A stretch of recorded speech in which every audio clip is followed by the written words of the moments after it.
자, 윤지호 센터장님, 네. 긴장하셔야 됩니다. 왜냐하면 제가 시청자분들이 가장 궁금해하시는 질문을 할 겁니다.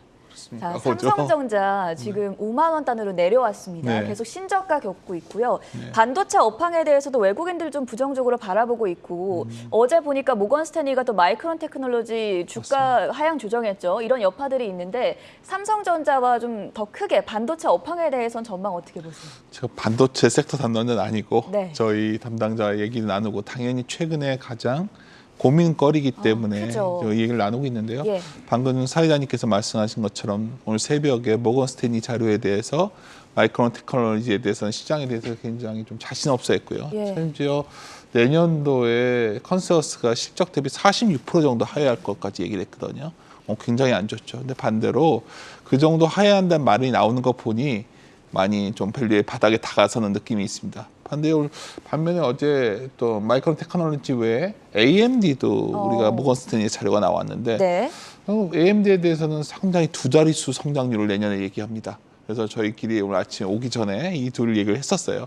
결론은 뭘 말씀드리고 싶은 거냐면 확실히 메모리나 반도체 쪽에 대해서는 시장의 우려가 본격화되고 있는 거 아니겠는가. 그렇게 되면 지금 현재 2분기 영업이익이 컨센서스가 한 15조가 넘는 걸로 돼 있는데 당사에서도 한 14조 초반대 이 말씀을 드리고 있고요. 이게 다 내용을 보면 아주 심플합니다. 결국 아까 저희 교수님께서도 말씀하시고 저기 박사님께서도 말씀하셨지만 결국 수요 부진에 따른 출하량 하락이 있었고 이게 일단 첫 번째 이유였고 또 나는 원자재 가격이 올라왔다는 것도 두려운 거죠. 근데 이것들이 복합적으로 작용하다 보니까 이익률이 감소되고 있는데 제가 뭐 이렇게 안 좋은 얘기 잠깐 드렸는데 그러고서 봤더니 삼성전자의 12개월 포워드 PBR이 한 1.2배까지 와 있습니다. 근데 여기서 추가적으로 낙폭은 있겠지만 얼마나 더 깊어질까요? 우리가 과거에 경험했던 거는 삼성전자 옛날에 그 갤럭시인가요? 화재 사건 났을 때 주가 폭락했을 때 바닥이었고 예. 부동산 같은 경우에도 부동산이 끝났다 책 나오면 바닥이 나오거든요.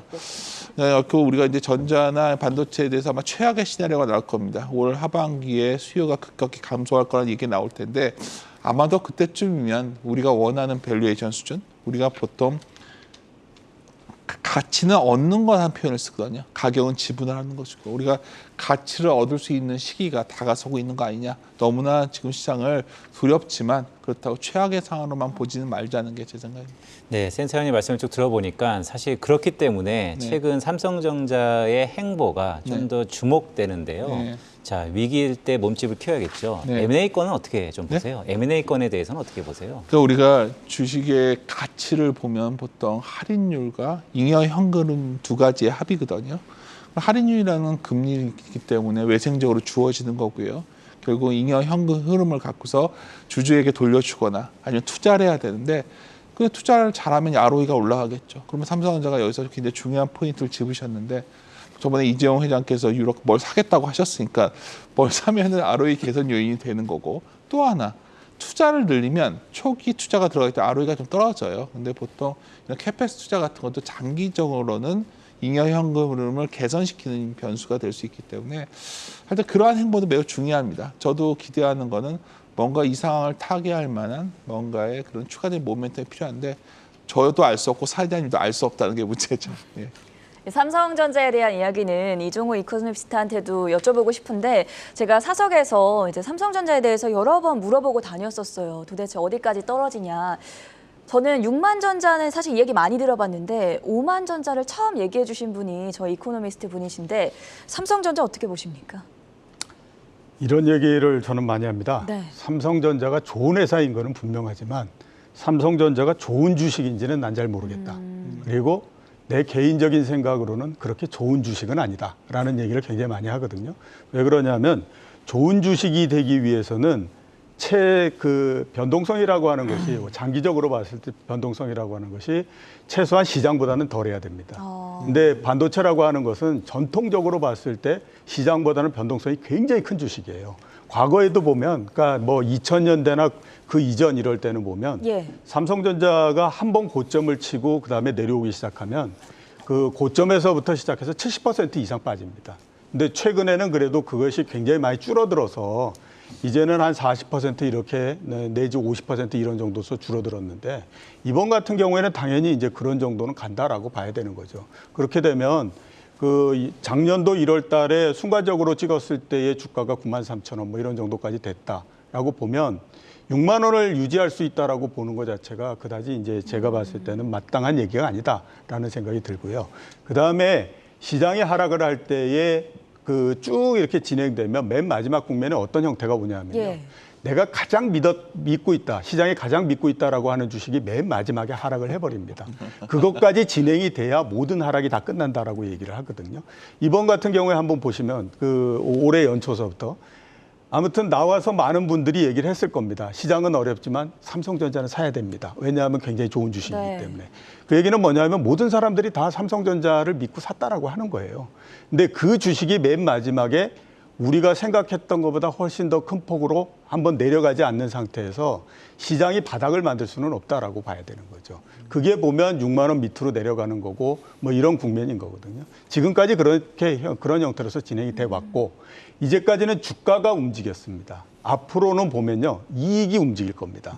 이익이 어떤 형태로 움직이느냐? 지금 우리가 생각하는 것보다 굉장히 큰 폭으로 감익이 된다라고 하는 거죠. 그러니까 뭐 1분기에 15조 정도의 이익이 났다. 올해 4분기 정도 되면 이익이 10조 밑으로 떨어지고 막 이런 형태가 됩니다.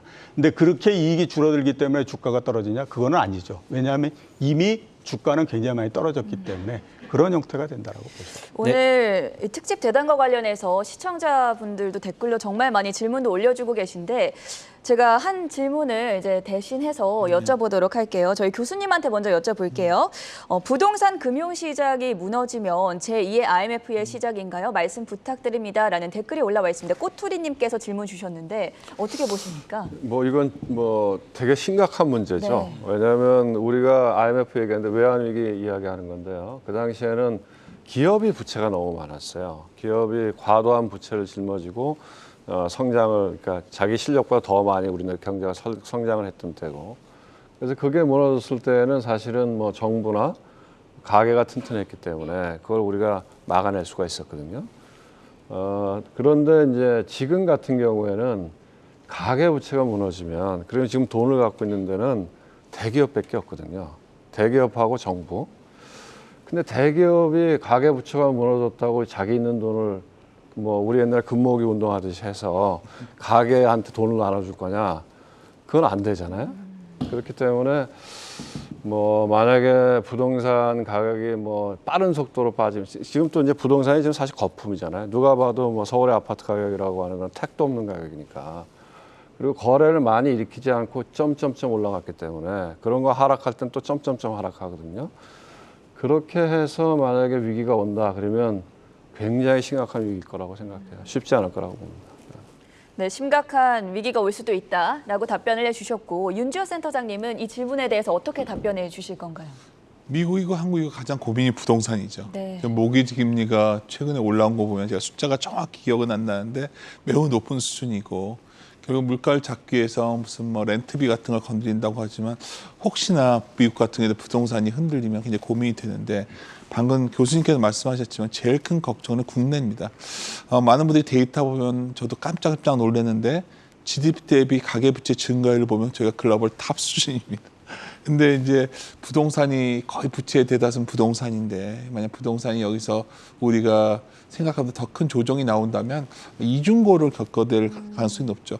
물론 우리나라가 IMF와 비교하는 건 적절치 않습니다. 왜냐하면 그 당시에 외환 보유고의 문제였고 우리나라가 구조적 문제에 들어갈 때는 수출 기업이 문제가 들었을 때 되었지만 여하튼 이번에 만약 부동산 가격이 생각보다 경착륙된다면 이것은 다른 문제 아닐까. 최근 들어서 특히 국내 시기가 유독 약하다 보니 여러 가지 위기의 시나리오를 찾다 보면 마지막에 찾는 것은 보통 이제 부동산을 찾거든요. 그래서 굉장히 주시해서 보셔야 된다 이렇게 말씀드리고 싶네요.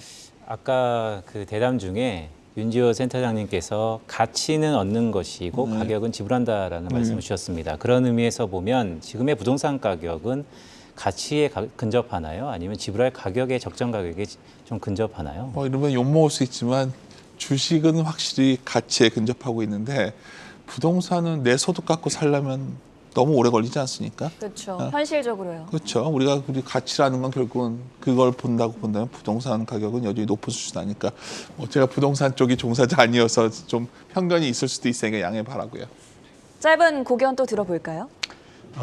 일단 부동산은 가치에 비해서 굉장히 높고요. 네. 그다음에 주식은 제가 봤을 때는 가치만큼 됩니다. 지금 작년도 이맘때 한참 뭐 주가가 좋다 막 했을 때 제가 그런 얘기를 했던 것 같은데요. 주가가 1000포인트를 한꺼번에 상승을 했는데 1000포인트가 빠지지 말라는 법이 어디 있느냐. 빠질 수 있다라고는 얘기를 굉장히 많이 했었는데 지금 이제 한 1000포인트 정도 빠졌죠. 빠졌지 않습니까? 근데 우리가 올라갈 때의 과정을 몇 가지로서 일단 볼 수 있어요. 제일 처음에 이제 1530 정도까지 빠졌다가 그다음에 2200 내지 2300까지 상승한 거는 그거는 자기의 가치에 비해서 너무 하락을 했기 때문에 그거를 이제 회복해 가는 과정입니다. 그리고 한 2200서부터 시작해서 1000포인트까지 올리는 거는 그거는 유동성에 의해서 만들어진 거거든요. 지금 보면 유동성에 의해서 만들어진 부분은 다 사라져 버린 형태가 됐죠. 그러니까 이제 코스피가 2300 뭐 포인트 초반 뭐 이렇게 와 있는 상태잖아요. 그러니까 전체적으로 보면 크게 이 시장이 쇼크를 받았기 때문에 거기에서 더 밀리고 이러는 것들이 있다고 하더라도 그 자기 가치가 너무 높아서 주가가 떨어지고 이러는 건 앞으로 그렇게 크지는 않다라고 봐야 돼요. 그러면 똑같이 그걸 부동산에다가 한번 대비를 시켜보면 그 코로나19가 발생하고 금리를 내리고 뭐 이렇게 하면서 서울 지역의 아파트가 20개월 동안에 걸쳐서 실거래 가격이 84% 상승했습니다. 똑같이 그 부분만큼이 유동성에 의해서 부풀려져 버린 형태가 된 거죠.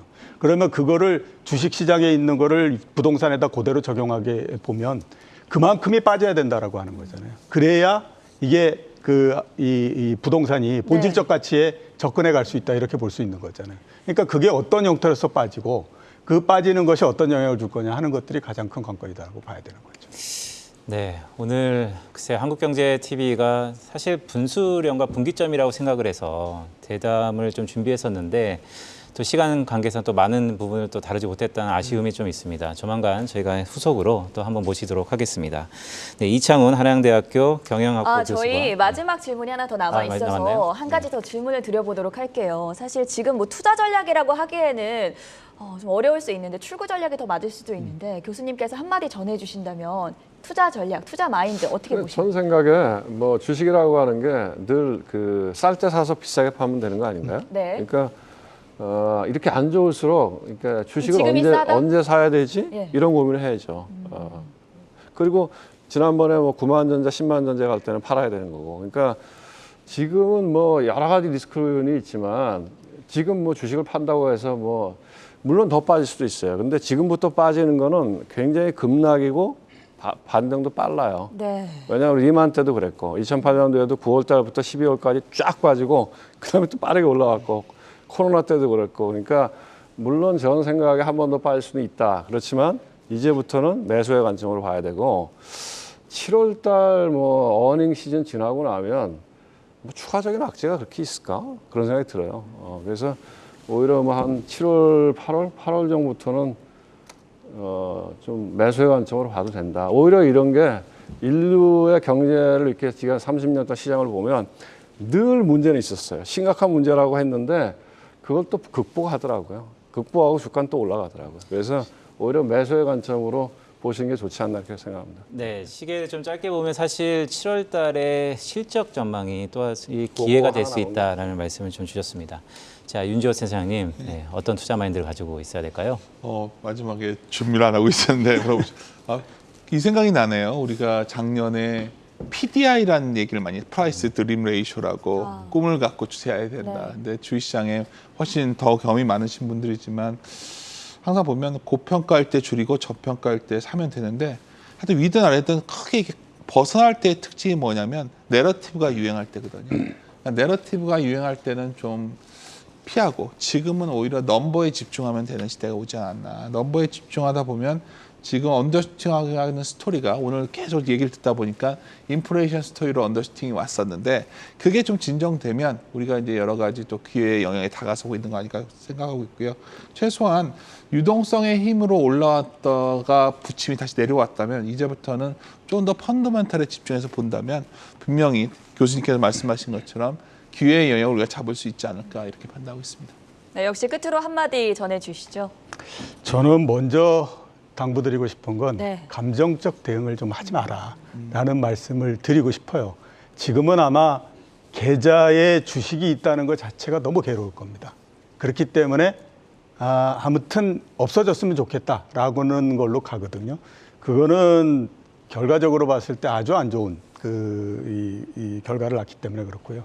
1년 전 한번 생각해 보세요. 1년 전 지금 주가 4천 간다고 얘기를 했었어요. 그거 너무 과한 것처럼 지금 2,300에서 야, 2천 깨질지 몰라. 그래가지고 대응하는 거 이것 또한 너무 과하다라고 생각하거든요. 그러니까 무엇보다 지금 가장 중요한 건 이성을 찾아라. 이게 가장 중요합니다. 네, 이성적인 판단을 하자라는 말씀까지 주셨습니다. 네, 오늘 이렇게 세 분과 대담했는데요. 조만간 다음에 또 모시도록 하겠습니다. 오늘 이창훈 한양대학교 경영학부 교수, 윤지호 이베스트투자증권 리서치 센터장, 이종우 이코노미스트였습니다. 고맙습니다. 대단히 고맙습니다. 고맙습니다.